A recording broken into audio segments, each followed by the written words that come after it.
คือเฉพาะคนออสซี่นะแบบนี้จะเป็นสิ่งที่สำคัญที่สุดก็คือปีที่สำคัญในการเฮ็ดเบิร์ธเดย์ของคนออสซี่ก็คือ16 ปีSweet 16 16 ปี18แล้วก็21 25 30 40 50 30 40 50บอกเรียกว่า35 45อธิบายน้องฟังแรกคือ16 ปีกับ18 ปีนี่คือที่ปกตินะโอ้ฟังพบแฟนได้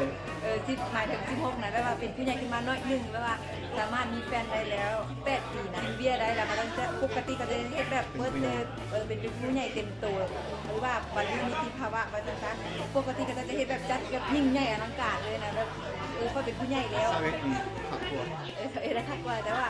ยามนี้นะมันโควิดเนาะแล้วมันเฮ็ดบ่ได้แล้วคือประมาณ10ก้อนเดือนก่อนเนี่ยก็จะ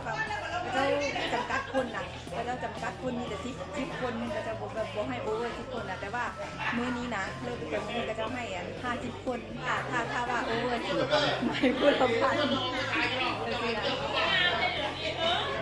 โอเคเดี๋ยวเขาจะพามาเบิ่งบรรยากาศนะแต่ว่าคนนี่46คนแล้วเนี่ยจะบอกไอ้ไปนั่งเลยโอเคเดี๋ยวเขาจะพามาเบิ่งงานเล็กๆน้อยๆเนาะเฉพาะมื้อนี้ปกติมันจะเฮ็ดใหญ่นะแล้วเดี๋ยวจะมีแม่คือ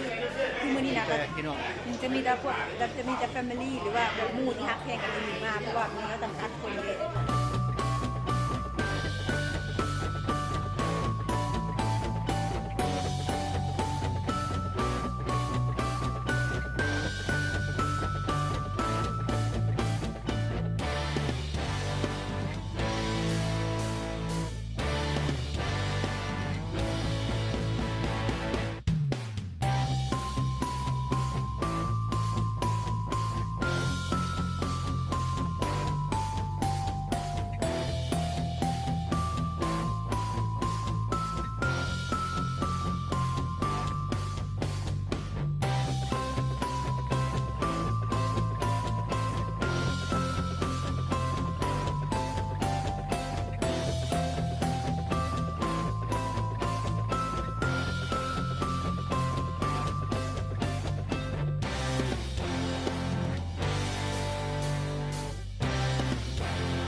อันนี้เจ้าของเบิร์ธเดย์ Happy Birthday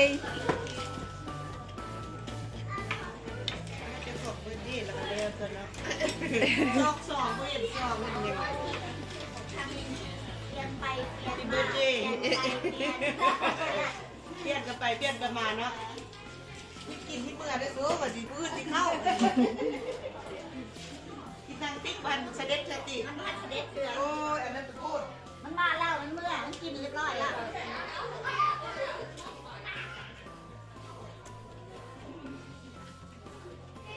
เพนเจ้าเฮ็ดหยังเฮ็ดวาฟเฟิลเดี๋ยวแต่หมอเขาบอกหนูเนาะหมอก็กินเนาะหมอแกบอกว่ามันขับนะคือความที่มันหนูไม่ดีเท่าแปะอะไรนะร่างกายในชีวิตอ่ะพอไปกินยา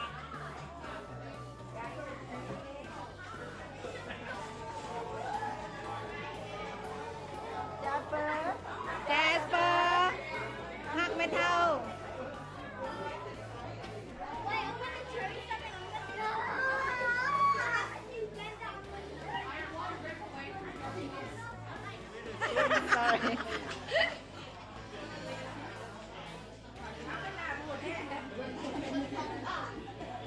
ก็พวกเขาอันนี้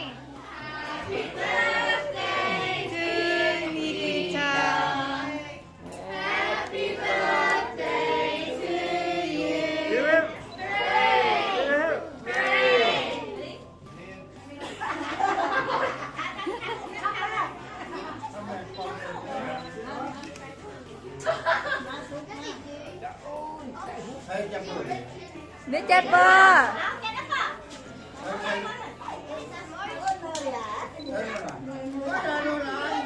โอ้ทานซีโน่ละ